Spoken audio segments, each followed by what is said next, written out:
Well, I'm not feeling too well today. I don't know what's wrong with me. I went out last night to dinner with my friend Ron in London. And while we were sitting there, it was quite a nice place. The restaurant was called Ask. And it's somewhere in Islington. I don't really know the area around there. Oh, it's all very posh and la-di-da there, dear. Ron loves it. If you're a regular listener or viewer to the show, you'll know all about my stuck-up friend Ron, who thinks he's better than everyone. He really does, and he loves all that business. Anyway, quite busy in Islington last night. We went into this restaurant called Ask, and I had a lasagna, and he had chicken, oh, what is it now? Chicken Caesar salad, that's it. Oh, he's always going on about, oh, I don't eat red meat and all this business. I think it's a load of rubbish, actually. He has a go at me for eating bread and things like that. Oh, yeah. He started going back to the gym this week. Well, no, that's incorrect. He has been going to the gym, but not as much. So this week, he has paid a personal trainer, and I gather he got a special deal, £10 a day or something like that. So he's paid £50 to this bloke, basically, to go in each morning at 7 o'clock, and just be kicked around the gym. I mean, where is the fun in that? Please tell me why you would pay someone money to give you so much grief. I don't get it. It's a bit like going to the dentist, isn't it, really? You pay them all that money and you get all that pain. Are we mad? Well, I think we know the answer to that one, dear, don't we? We are mad. Anyway, so I had the lasagna last night, and about halfway through it, I said, do you know, it's ever so hot in here, isn't it? He said, well, I'm not hot. And in those few minutes, I felt something, you know, attack me inside. I did, boys and girls. Something was internally attacking me. I was being, I don't know what the word is. I was being attacked from the inside out, and I could feel, I don't know what it was. Anyway, so as the night progressed, I didn't leave it too late to be at his house. At the restaurant, rather. So I went back to his house for a cup of tea, and then I left and came home. And all the way home, I thought, I feel... There was no cough, there's no sneezing, there's no cough, there's no sniffing, there's no... You know, nothing like that. I just feel really weak at the moment, and a very, very minor headache. Oh, hang on, now that I've done that, I'm going to sneeze now. Am I going to sneeze? Oh, am I going to sneeze? Don't you hate that when you can feel a sneeze and it won't... Oh, my little nose is tingling. It's tingling, boys and girls. I say little nose. It's massive, isn't it? I've got a massive nose. On the way home, I thought, you know, I want to go to bed. I want to go to bed. So I got in, had a cup of tea, and I went straight to bed. And I'm afraid it was one of those nights I could not sleep.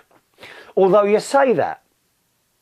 How many times have you thought you've been laying there, unable to sleep, and you look at the clock and it's like 3 o'clock in the morning, and you think, oh, what's the time? And you look, and it's 4 o'clock, and you must have slept, mustn't you? You can't have been laying awake there for 8 hours when you look so quickly at the clock in between times, eh? So I don't think I slept very well at all last night, and here I am now, chatting away to you and feeling quite weak. Don't know what's wrong. I'm not off my food. I've had my breakfast and all that. Maybe it's just one of those little things, eh? Last a day or so. I do hope it won't go on any further than that. Another disaster this morning so far. No emails are coming in. What's going on there? No, I don't mean people aren't sending emails. I've got no email system today at all. And I went on the Virgin Media website. Remember, this show is recorded a week in advance, okay? I went on the Virgin Media website, and that's all down as well. They must be having terrible troubles. I can't get my emails. It's a liberty, that's what it is. So I do apologise. If you've sent in an email, it might be taking a little while to come through. Okay, welcome to the show. My name's Chris Reardon. This is United Kingdom Talk, our 3 times a week, half-hour chat show. We used to be an hour. Now it's half hour. I just haven't got the time anymore, boys and girls. Poor old Nial in Switzerland is so disappointed that he only has half an hour 3 times a week now instead of an hour 3 times a week. Nial, you must get out a bit more, dear. You must get out a bit more. Don't rely on me for your sole entertainment. Eh? Get out and play football or something like that, or go to the cinema. Don't be sitting there in front of... This is what I did it all for, really. Because I'm concerned, boys and girls, about your health. You're sitting indoors, either plugged into the back of your computer or listening through the speakers or perhaps even watching on the screen. and you're not going out and getting your exercise, are you? Eh? You need to be going and walking and running, and well, maybe not running, and swimming and all that business. Don't spend your entire lives in front of a computer screen, because it's not good for you. So that's the real reason I've done it, because I care. This is a caring programme, it really is. Gwen, our friend Gwen, who's not very well at the moment, as you know, she, by the time you've seen this, she would have had a couple of sessions of radiotherapy. Haven't spoken to her since that started, because for me this is actually tomorrow, but by the time you've seen this programme, she will have had a few sessions, so I hope that's going all right. Thank you very, very much, those of you that were kind enough to send in notes. Suko sent a, what is it called, a card, no, on a card on a computer. Now, what's that called? An e-card. She sent an e-card, although sometimes, I mean, I knew it was from Suko, so that was all okay, and I opened it and everything. You must be very, very careful when you get an e-card through your email. All right, a lot of them contain viruses, so be very, very careful. If you ever get an e-card, especially from someone you don't know, or even from someone you do know who may have passed it on unwittingly, knowingly. Is that unwittingly, knowingly? Is that the right words? Then be very, very careful of opening it, because it could contain a virus, okay? We also had audio messages, which I'm not going to play you, from Joe Morris, from AmericanTalkUSA.com, and also Tom Harris, from TomHarrisUSA.com. So thank you very much for the audio emails as well. Gwen, if you have just joined us on the show, is a very good friend of the programme, and she's been treated for cancer of, what was it now? Sorry, the cancer of the cervix, I think she has. So she's being treated for that at the moment with some radiotherapy. They say she's too weak for chemotherapy, so that won't happen. And also the thing itself is a little bit too big to remove, so that's what's going on there, and I'm keeping you, of course, fully updated. Now, if you want to send Gwen a message, I do play them to her down the telephone, or I pass them, if it's like a bit of paper or something, I will pass it through. Then you can do so either by email, all right, chris@unitedkingdomtalk.co.uk.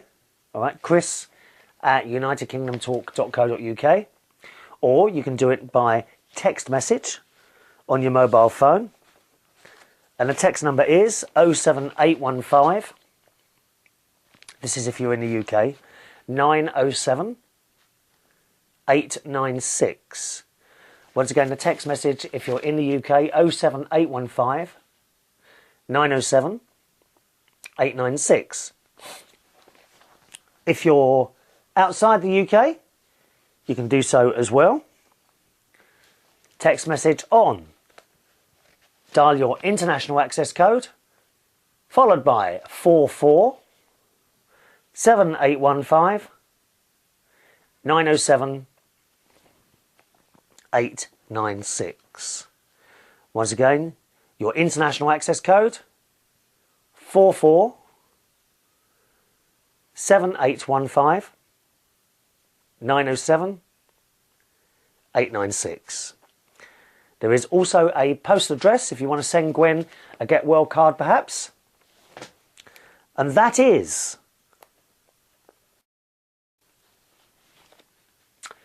Chris Reardon, United Kingdom Talk, P.O. Box 4073, Bracknell, BRACKNELL, RG 429ED.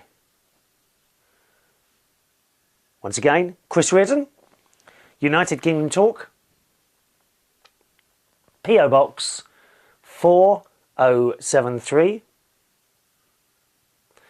Bracknell, BRACKNELL,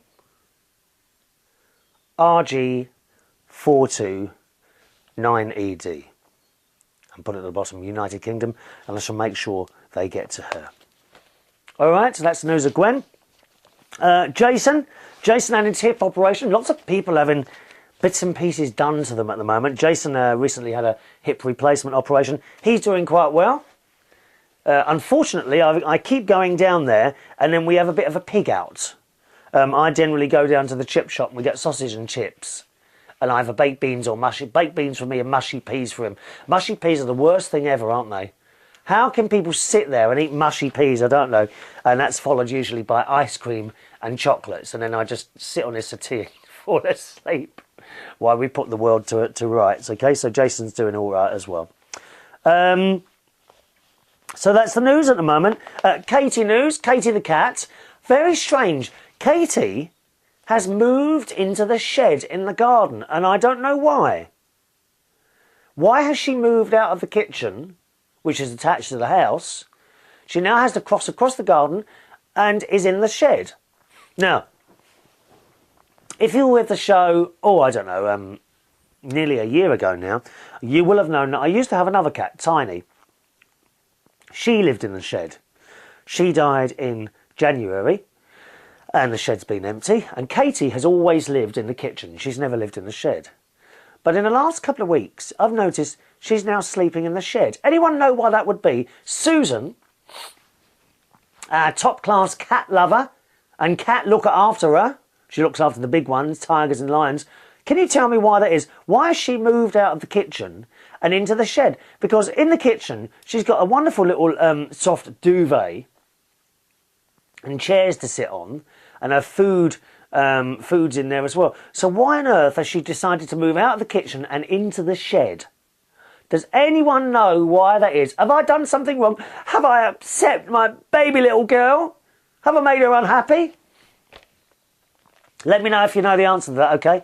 Chris at unitedkingdomtalk.co.uk. So Katie's moved out of the shed. I was going down the swimming pool the other day. I go swimming most days.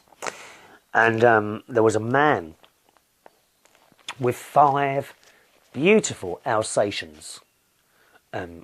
3 of them were like, the colour was like beige and black, and 2 of them were just totally black. Beautiful dogs. And I don't think they were that old, but he had complete control over them. And I'm on my bike cycling past this man with the dogs. I says, "Are they yours?" And then he turned around and looked at the dogs and said, "Down!" And immediately they all dropped to the floor and faced him. Amazing. Absolutely amazing. He said, yeah, I've had them for a while. I said, "Did you have them as puppies?" He said, "No, 4 of them are rescue dogs, actually, where he's rescued them from somewhere. Perhaps in this very sad world that we live in, people dump animals, don't they? Or perhaps the owner was unable to train them or something like that."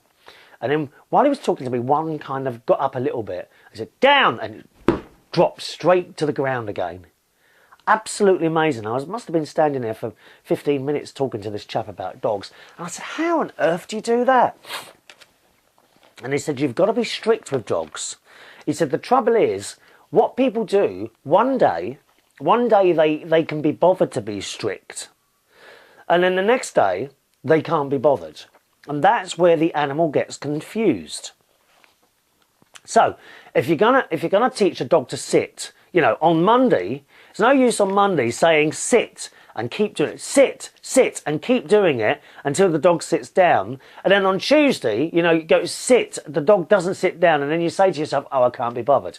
Because that won't work. You've got to be consistent in training the animals according to that bloke. And these animals clearly had total and utter respect for this chap. It was ever such a nice man, and he thanked me for showing interest. But what a good man as well for actually taking dogs that no one wanted and bringing them up and training them, and they were so well trained, so obedient, these dogs. As the funny thing is, when they dropped to the ground, they were all kind of facing him, waiting for their next instruction.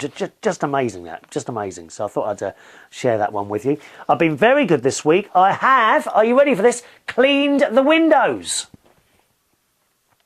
I've cleaned the windows. Out came the ladder. Out came the sponge and the squeegee and the bucket of soapy water. And I actually cleaned my windows this year. I'm so pleased about that. Eh? How many times? Oh, well, it's the funny thing is, you know, I was up and down the ladder. I don't know, I might have told you this on the last show. I can't remember now, but it was only a few days ago. And while I was at the front of the house, my neighbour, she's ever so nice, Pearl. She's like 1, 2, 3 doors down. And she came out. And I says, and it was a bit hot, so I was topless, boys and girls. I know, don't get too excited now. I'm not doing it on the show today. This is a family programme. It's not a strip show, okay?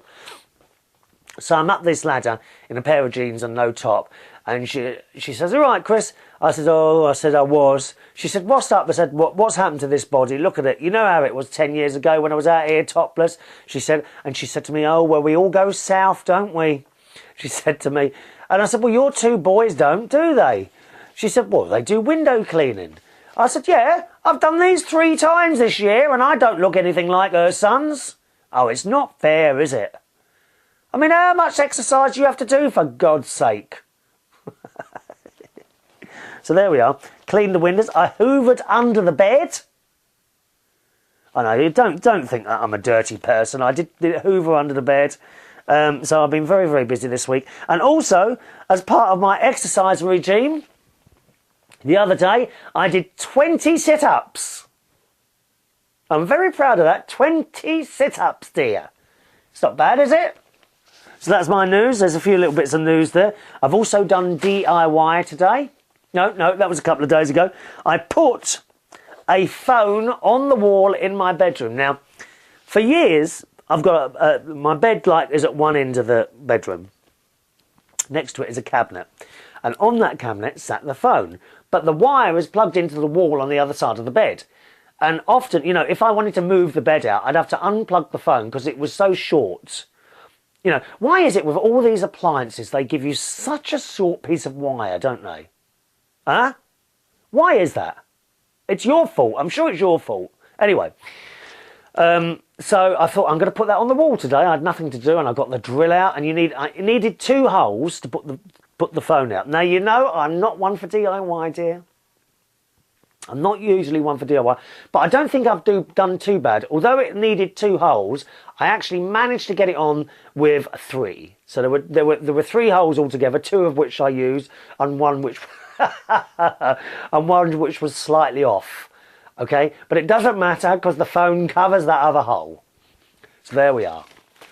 Oh, I can hear all the blokes now saying, "Oh, didn't he measure it? Didn't he use..." What are those things with a bubble in it that make you have a straight line? You know the things I use, I mean, carpenters and builders use them. Levels, spirit level. "Oh, didn't he use a spirit level? Didn't he use the ruler?" No, I didn't. I can't be using these things. I don't know how to. "Oh, it's easy." No, it isn't. It's easy if you know what you're doing. I don't know what I'm doing. I'm not having some bloke come in and pay £50 to put a blooming phone on the wall, am I? God's sake. Where do you think the money's coming from? Right, email time. Let's go over to Taket Suju. It's a long name. He's a nice boy from foreign parts. And we were talking about supermarket experiences the other day. And he says, "Oh, you were talking about your experiences in Aldi." Because you know I hate Aldi with a vengeance. I really do. No, they haven't done anything wrong. It's just so boring and impersonal in there. There's no friendly atmosphere in the Aldi in Bracknell at all. I'm sorry, there isn't. Yes, they've got cheap items. Yes, they seem to have everything that you want. But I just don't like it, lovey. Perhaps you're in Bracknell. Have you been in the new Aldi? Tell me your experiences and what you think about it. Please, Waitrose, come back, Waitrose, and save us. And save us from this boring, cold shop. Please. Anyway, he says, about your experiences in supermarkets. In Japan, because that's where he's from. In Japan, it's usually very nice. Nice staff members, always welcome to talk and be very helpful. Well, I don't know. I mean, I could go to Japan. to a supermarket there, but would they understand me? And more importantly, would I understand them? I don't think it would happen. Funny enough, I was at, I went to a different karaoke night last night to see someone who I've spoken to for ages on the internet and that, but I've never actually met him, so I popped down to his karaoke last night. And someone was singing, and there were Chinese or Japanese. I'm sorry, I can't tell the difference between the two on the writing. You know, the Chinese and the Japanese writing, they're very, very similar, aren't they? Like little shapes and things like that. And I can't tell the difference between these things. But there was a guy on there, and the words were coming up in Chinese, and apparently this bloke had bought down his own CDs. I wouldn't be having any of that, dear. What a cheek, blinging your own CDs down. Anyway, back to the email. He says, there's also this music going on in the background in supermarkets in Japan, and you can actually hear it, and especially in the lift. Always what makes me smart. Well, there's no music in Aldi. I'm telling you, you won't believe it. You've got to go in there, Aldi in Bracknell, and just experience the total lack of atmosphere in there. Oh, it's awful. And not only that, and there's a doorman who keeps watching. I mean, do I look like a thief to you? Come on. I'm not going to nick anything in that place, I'll tell you that now. Takasuji says, and I usually go to the snacks section, and there's always kids so adorable. And for your information, oh, you are funny there. We know that. We know that they're always there, hanging around the snack section, kids. But do they nick the stuff? You've got to watch them. Are they nicking stuff? Dear me. He says, and when going along the shelves, there is this box kind of thing sticking out, and it sings. Does it really? What, a little box attached to the shelf? What does it sing? He says, it's so amusing that my sister actually remembers the words. I just love supermarkets in Japan. Miss them now. I go to Tesco here in the UK. Thanks for loving Toyota. Oh, yeah. I mean, Toyota. I've just had my car serviced this week as well. And I had 100,000 mile service. Okay. Yes, I've got up to 100,000 miles on that Toyota Aygo. I had to have 2 new tyres on the front, and also I've been getting a clicking noise. What they found was that the wheel has been slightly damaged. Maybe I hit a curb or something like that, or perhaps one of my exes ran across the road and I rung them over. I don't know, but that needs a new wheel. But instead of giving me a new wheel, they said it wasn't dangerous. It's just creating this like noise, like as if there's a label stuck to the tyre. They took the spare one out and put that on the front and put the clicking one in as the spare, and that's fine now. So 2 new tyres and 100,000 mile service, and that's what I needed to be done there. All right, Toyota, I mean, it's just fantastic. They really are. I do feel like a valued customer there. Toyota treat their customers extremely well. I've never come across it before. With any company really, Toyota and department stores as well, I find, here in the UK. John Lewis, Bentals, very, very, very good customer services there. They really look after you. And yes, it is dearer to take my car to a Toyota dealer to have it serviced, but it is serviced properly. I've never had to go back again, right? And I'm just treated with so much respect. It's like they appreciate the custom, which is far from a lot of the electrical shops that you go in these days that I absolutely detest going in. I really do. He says, and about the car and solar panels on the roof. Yeah, I said, how comes none of these electric cars they've got out, they don't seem to have solar panels on the roof? And yeah, I know it's not going to charge the battery completely, but surely every little helps, doesn't it? And he says, I think it's because, well, it's the same with laptops. If you plug in your laptop and are using it at the same time, it reduces the battery life pretty fast.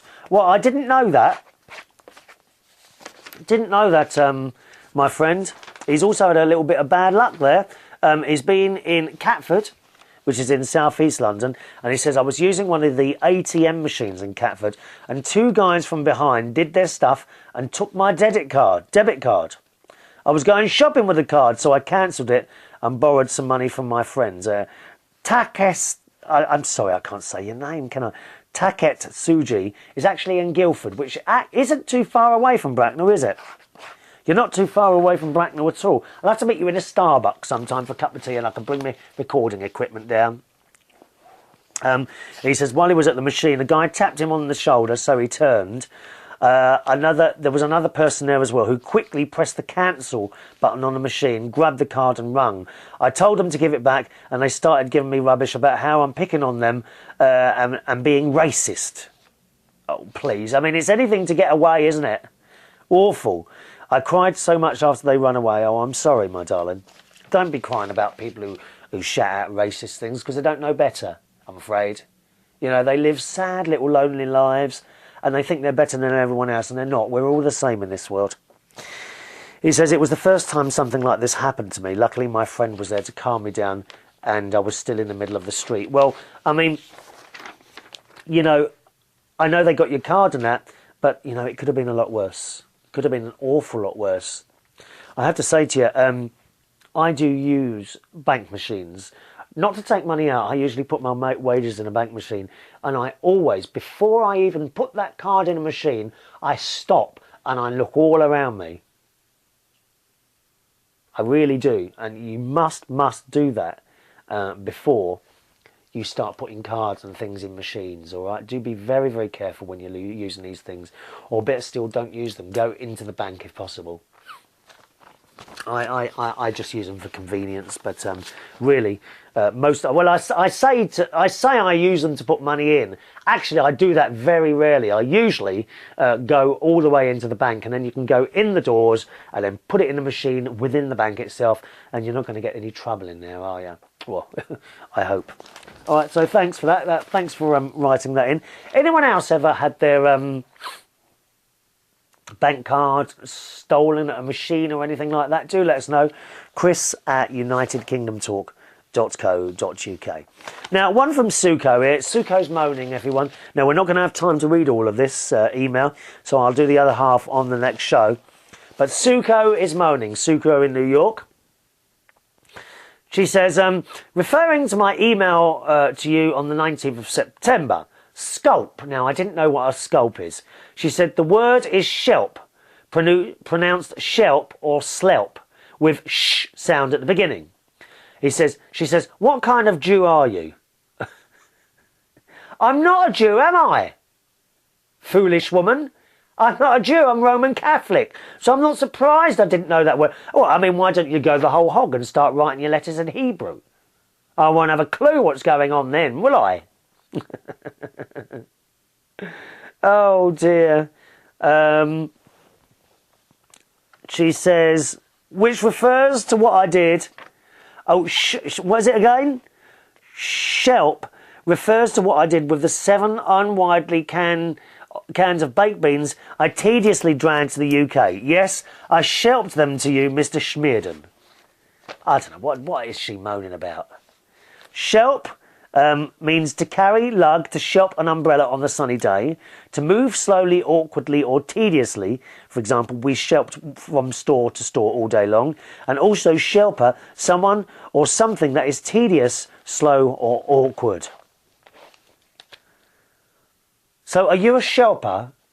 Is that because you say that's someone who's tediously slow or awkward? Is that what you are, Suko? Huh? And she goes on, furthermore, Mrs. Reardon, it is clear that you have no respect for me. I am never mentioned as part of the matinee team. You mentioned Seb, who, don't get me wrong, I adore, who has only been with the show for 1 year. And the email carries on, but not on this programme. Thank you very much for joining me. My name's Chris Reardon. You can contact the show. Best way to do it is on the email, chris@unitedkingdomtalk.co.uk. chris@unitedkingdomtalk.co.uk. I'll see you on the next show. I hope I feel better later. I feel a bit, you know, weak today. We must get more energy. See you soon. Bye-bye.